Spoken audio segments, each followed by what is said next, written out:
అసలు అది ఎందుకంత మత్తుగా ఉంది? ఏదో తైలమర్దిన పంచకర్మ అందిగా. No, something is wrong. ఇది గ్రాని మీద ఇంత శ్రద్ధ పెట్టి పంచకర్మ వైద్యానికి తీసుకెళ్ళిందంటే నమ్మశక్యంగా లేదు. ప్రతిదానికి అంతగా అనుమాన పడొద్దు సాకేత్.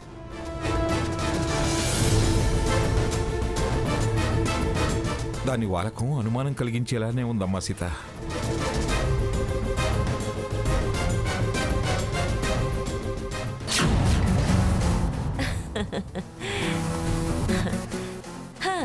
ఎలాగైతేనే కాదు అనుకున్నదంతా సవ్యంగా జరిగిపోయింది. ఈ రాత్రికి ఆ బాబా ఇచ్చిన మూలికా చూర్ణం మంగమ్మ చేత తినిపిస్తే ఈ జన్మకు మంగమ్మ మళ్ళీ మామూలు మనిషి కాలేదు. స్వర్ణ చేతిలో కీలుబొమ్మ అవుతుంది. స్వర్ణ మనం చెప్పినట్టు ఆడుతుంది.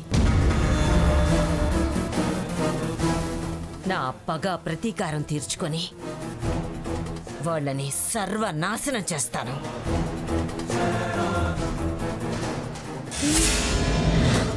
ఆంటీ ఏంటి?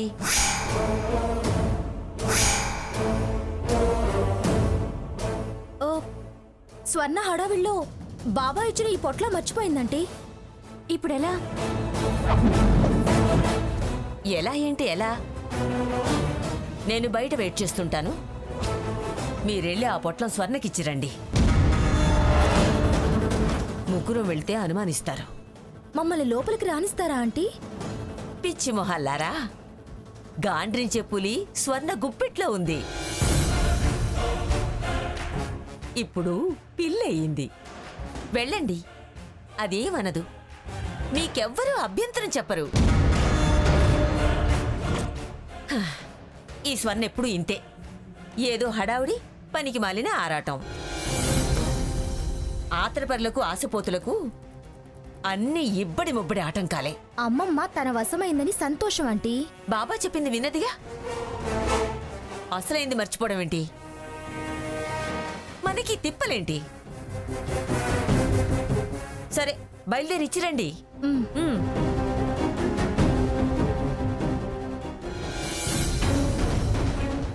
ఏదైనా ఇంత మార్పు ఎలా వచ్చి ఉంటుంది? కాస్త నిదానంగా గమనిస్తే అన్నీ వాటంతట అవే బయటపడతాయి. ఆవేశపడి దాన్ని ప్రశ్నించిన సమాధానం అయితే రాదు. నాకైతే దాన్ని చూస్తుంటే భయంగానే ఉందమ్మా. భయపడాల్సిన పనే లేదు తాతయ్య గారు, మీరు ధైర్యంగా ఉండండి. అవును తాతయ్య, నువ్వు అధైర్యపడితే మేము ధైర్యం కోల్పోతాం.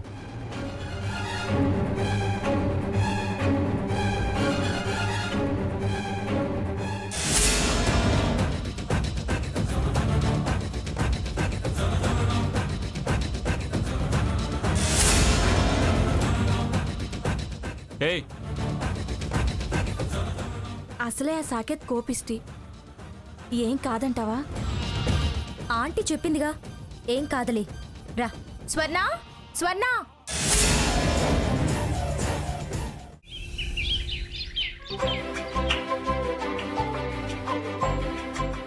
సీత, అమ్మ సీత. వస్తున్నాను అత్తయ్య. ఏంటత్తయ్య గారు? ఈ ఇంటికి ఏ గాలో ధూళో దయ్యవో పట్టినట్టుందమ్మా. ఇంటి సింహద్వారానికి దిష్టిగుమ్మడికాయ కట్టి ఇల్లంతా సాంబ్రాణి పొగేద్దాం. నిజమే అత్తయ్య గారు. అమ్మమ్మ గారు, ఆవిడ ప్రవర్తన, స్వర్ణ పోకుడలు అలాగే అనిపిస్తున్నాయి. ఎన్నడూ లేంది అమ్మమ్మ గారు అది చేసే తప్పుడు పనులని సమర్థిస్తున్నారు. మన మీద విరుచుకు పడుతున్నారు. ముందైతే మీరు నేను చేయగలిగింది ఏదైనా ఉంటే అది చేద్దాం. సరే, ముందు ఈ గుమ్మడికాయని పైన కట్టు. అలాగే అత్తయ్య.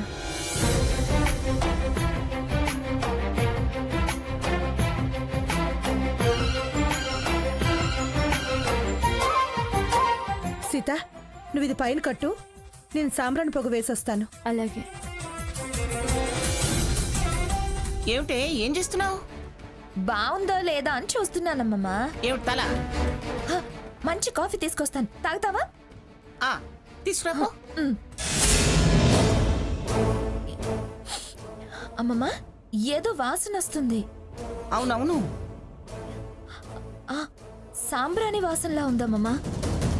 ఎవరిస్తున్నారు? చూద్దాం పదమ్మమ్మా. పద.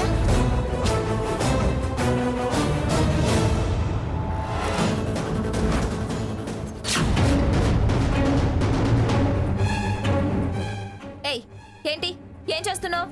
సింహద్వారానికి దిష్టికి గుమ్మడికాయ కడుతున్నా. అంత అవసరం ఏమొచ్చింది? డిస్టిక్ కడుతున్నాం, మంచి కూర చేస్తున్నాం. గుమ్మాలకి చెట్లు కాయలు ఏంటి? చెట్టు నీరు కార్యక్రమం ఖాళీ స్థలాల్లో చేస్తారు, గుమ్మాలకి కాదు. అడవి అడవి అంతా గుమ్మానికి వేలాడదీస్తారా? ఎవరన్నా చూస్తే పిచ్చి పట్టిందనుకుంటారు. తీసేయండి. హ, స్వర్ణ, ఏయ్, వాటి మీద చేయి పడిందో చేతులు విరిచేస్తా.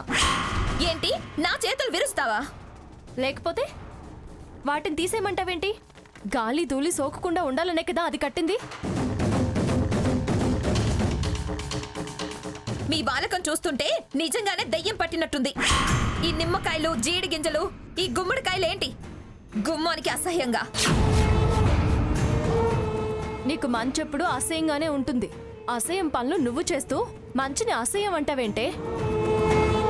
చూడమ్మమ్మా, గుమ్మం ముందు ఎలా కట్టారో. ఏమిటే ఎన్నడూ లేని గుమ్మానికి చెట్లు చాములు కడుతున్నారేమిటి? కడితే మంచిదన్నారు అత్తయ్య. ఎవరన్నారు? ఎవరన్నారు? అదిచ్చిన సలహానా నీ పురేక పుట్టిన బుద్ధా? అది కదా అత్తయ్య గారు, మీకు ఈ మధ్య ఒంట్లో బాగోలేదు, అదేగా నువ్వు అనేది. ఏమైంది నాకు? నేను బాగానే ఉన్నాను. మీరే మతి తప్పిన చేష్టలు చేస్తున్నారు. స్వర్ణతో మంచిగా ఉంటున్నాననేగా మీ ఏడుపు? కరెక్ట్ అమ్మమ్మా, అస్సలు విషయం అదే. ప్రత్యేకంగా ఈవిడి గారి వగలు, వయ్యారాలు, మాయ మాటలు, దొంగ నాటకాలు తెలుసుకున్నావు.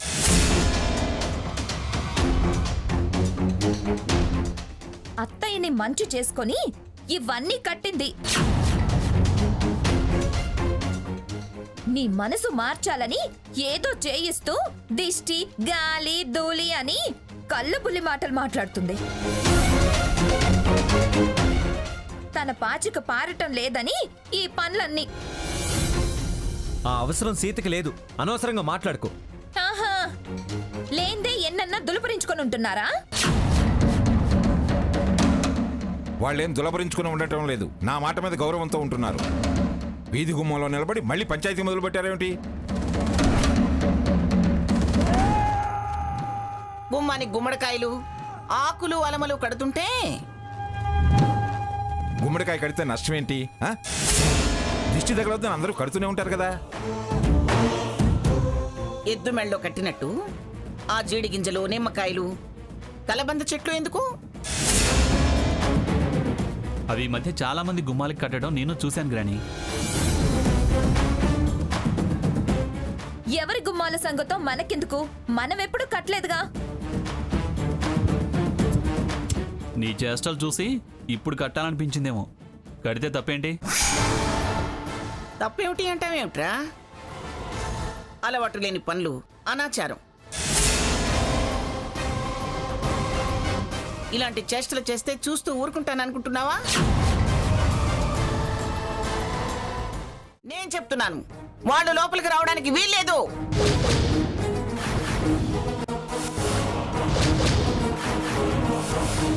కాదు కూడదు అంటే మన బంధం కొనసాగదు మంగా.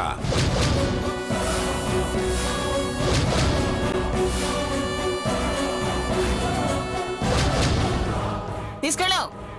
ఈ దరిద్రం ఇంకా నా ఇంట్లో ఉండడానికి వీల్లేదు. తీసుకెళ్ళావు.